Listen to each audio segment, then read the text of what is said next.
Arise, shine, for your light has come, and the glory of the Lord has risen upon you.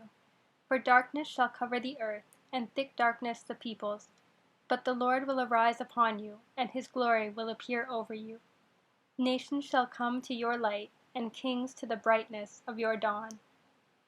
Lift up your eyes and look around. They all gather together. They come to you.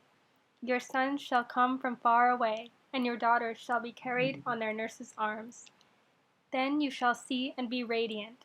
Your heart shall thrill and rejoice, because the abundance of the sea shall be brought to you. The wealth of the nations shall come to you. A multitude of camels shall cover you, the young camels of Midian and Ephah. All those from Sheba shall come. They shall bring gold and frankincense, and shall proclaim the praise of the Lord. I'm reading from the Gospel of Matthew. After Jesus was born in Bethlehem village in Judah, this was during Herod's kingship, a band of scholars arrived in Jerusalem from the east. They asked around, "Where can we find and pay homage to the newborn king of the Jews? We have observed a star in the eastern sky that signaled his birth. We're on pilgrimage to worship him." When word of their inquiry got to Herod, he was terrified. And not Herod alone, but most of Jerusalem as well. Herod lost no time. He gathered all the high priests and religion scholars in the city together and asked, "Where is the Messiah supposed to be born?" They told him, "Bethlehem in Judah. The prophet Micah wrote it plainly, and you, Bethlehem, in the land of Judah, are by no means least among the rulers of Judah, for from you shall come a ruler who is to shepherd my people Israel." Herod then arranged a secret meeting with the scholars from the east. Pretending to be as devout as they were, he got them to tell him exactly when the birth announcement star appeared. Then he told them the prophecy about Bethlehem and said, "Go and find this child. Leave no stone unturned. As soon as you find him, send word, and I'll worship you. I'll join you at once in your worship." Instructed by the king, they set off. Then the star appeared again, the same star they had seen in the eastern skies. It led them on until it hovered over the place of the child. They could hardly contain themselves. They were in the right place. They had arrived at the right time. They entered the house and saw the child in the arms of Mary, his mother. Overcome, they kneeled and worshipped him.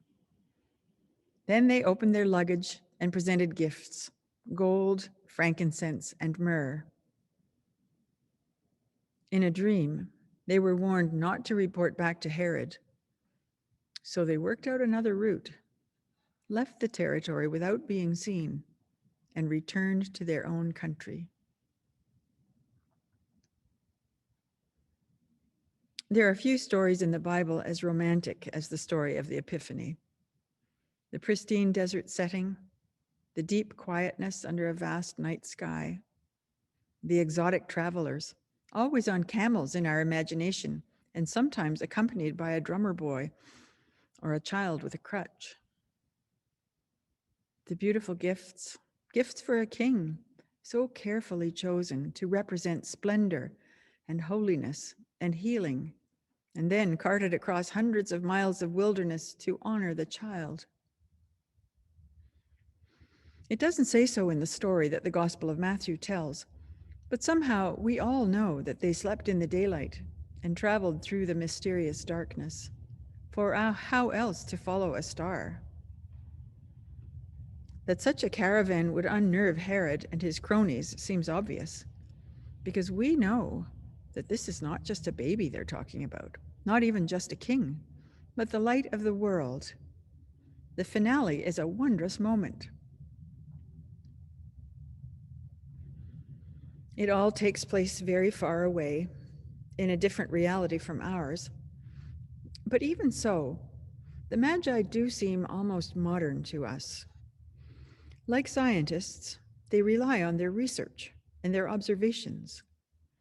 Like explorers or migrants, they are willing to leave behind their homes and the lives they were living to seek out something completely new. They set themselves a task and carry it out despite setbacks. It's that goal orientation we most recognize. Like the Magi, we tend to think that once we get to the goal, there will be some definitive breakthrough, some moment of insight or accomplishment that will change things. An arrival, an epiphany, as we say, a glimpse of the divine. Through all of Advent, we focus on getting to Christmas and then on to New Year's. Certainly this year, almost everyone felt a great desire to be done with 2020 and arrive at 2021. Just now, we may be longing to get to the end of lockdown, or even better, to the end of COVID. It's easy to think in terms of when we get there. When we get to the end of COVID, we'll visit our friends. We'll go traveling. We'll have church again in church. We have personal goals as well. When I graduate, something, when I get married, when I get that job, when I retire, and collective goals too. At Bloor Street, for years now, for decades, we have shared the goal of redevelopment and looked forward to getting to the moment of arrival in a renewed sanctuary, buoyed with a sense of new mission. Like the Magi, we are focused on the objective. All they want is to get to Bethlehem, to see the baby, to be in the presence of God. But we also know that they have been in the presence of God all along. Their epiphany doesn't happen only at the moment of arrival. Something must have happened when they first began to search the indigo sky and untie dusty scrolls to look up the ancient prophecies.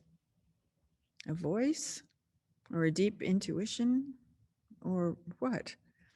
Something told them to choose gold for a king, and frankincense for a god, and myrrh for a man in pain. As they saddled up and met and talked, and sometimes rode in silence through those long desert nights, they surely sensed that they were not alone.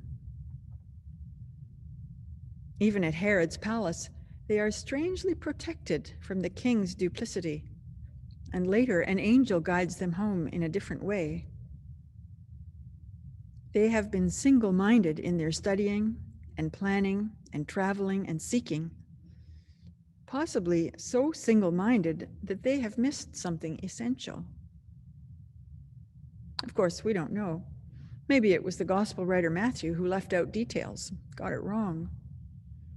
But we do know that the same thing can happen to us. We can be so focused on a goal that we miss those glimpses of divinity along the way, miss moments of compassion, miss reminders of God's love. We can be so convinced of a future epiphany that we overlook an epiphany now. The invitation of this season, as the church calls it, the season of Epiphany, is to watch for those glimpses of God's presence that shine around us continually, in the night, in the day, amidst all our best laid plans. The invitation is to give thanks. Amen.